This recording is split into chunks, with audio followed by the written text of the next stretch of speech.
Salut les amis, j'espère que nous allons très bien. Aujourd'hui, nous allons essayer de répondre à la fameuse question: qu'est-ce que les droits ou c'est quoi les droits? Si vous êtes nouveau sur la chaîne, je vous conseillerais de vous abonner sur notre chaîne afin de ne pas rater nos prochains contenus.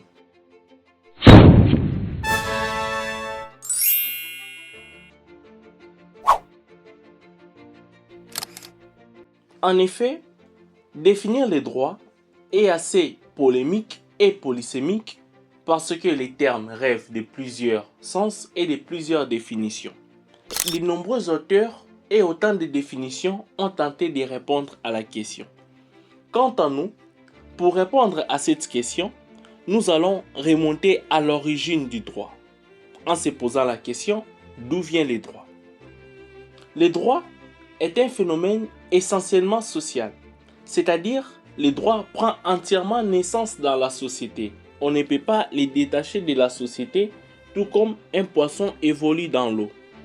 C'est pour cela, un adage latin dit Ibi societa ibius, ce qui signifie là où il y a la société, il y a les droits. Nous respirons les droits et nous les vivons constamment. Beaucoup me diront: comment nous respirons les droits? En effet, lorsque nous achetons du pain, c'est un contrat de vente, ce qui est du droit. Lorsque tu t'exprimes librement, c'est du droit parce que c'est du droit à l'expression. Mais la question n'est pas vite répondue. Comme disait un professeur, définir les droits est assez décourageant parce que le terme est vu sous plusieurs manières. D'abord, elle est vue sous l'acception profane et puis sous l'acception scientifique. C'est-à-dire, les initiés et les non-initiés du droit ont leur manière de percevoir et de définir les droits. Pour les non-initiés, nous devons savoir qu'ils perçoivent les droits de trois manières. D'abord, ils les perçoivent comme synonyme d'autorité, ensuite comme synonyme de justice et enfin comme synonyme des choses dues. Lorsqu'on parle du droit comme synonyme d'autorité, les non-initiés en droit, lorsqu'ils perçoivent le droit, ça les évoque l'idée d'une autorité ou d'un pouvoir. Exemple, lorsqu'ils voient une autorité politique ou un policier. Ensuite, les droits comme synonyme de justice. Ici, pour les non-initiés ou les athées en droit, le triomphe de la justice est un signe d'existence du droit. Exemple, lorsqu'ils voient un procès ou une décision de la justice ou un verdict quelconque rendu par la justice. Et enfin, les profanes voient les droits comme synonyme de choses dues. C'est-à-dire, lorsque une chose leur est due ou un avantage quelconque ou une prérogative juridique leur appartenant, donc c'est ça pour eux le droit. Exemple, lorsque quelqu'un s'exprime: j'ai le droit à la vie, j'ai le droit à la sécurité, j'ai le droit à manger. Pour eux, c'est ça les droits. De plus, nous pouvons aller encore plus loin pour dire que la conception profane est tout juste la conception de tous les jours.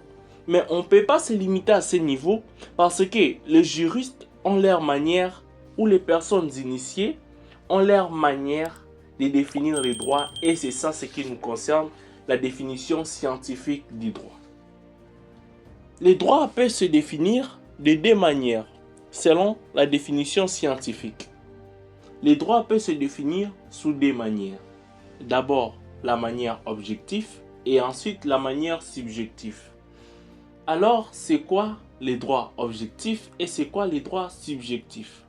Lorsqu'on parle du droit objectif, avec des majuscules, c'est tout justement un ensemble de règles juridiques qui régissent la société et dont la violation de ces règles sont sanctionnées par la contrainte émanant d'une autorité publique.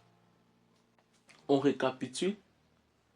Les droits objectifs, c'est tout juste l'ensemble des règles juridiques, c'est-à-dire la loi, la constitution, les décrets, les règlements, on les verra par la suite, qui régissent la société, donc qui organisent la société, et dont la violation de ces règles est sanctionnée par la contrainte émanant d'une autorité publique, c'est-à-dire la violation entraîne des sanctions. Et de manière subjective, donc D avec minuscule, les droits n'est rien d'autre que des prérogatives reconnues à une personne par les droits objectifs.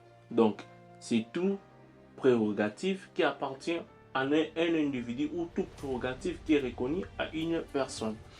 Donc, en résumé, les droits définis de manière subjective est une prérogative, c'est-à-dire avantage, faculté ou attribut, reconnu à une personne par les droits objectifs, c'est-à-dire la loi, les règlements, la constitution. Et voilà, nous sommes arrivés à la fin de notre vidéo. Merci de nous avoir suivis avec attention et n'hésitez pas de vous abonner si ce n'est pas fait et de partager la vidéo ainsi que de nous mettre un petit pouce bleu pour soutenir notre chaîne.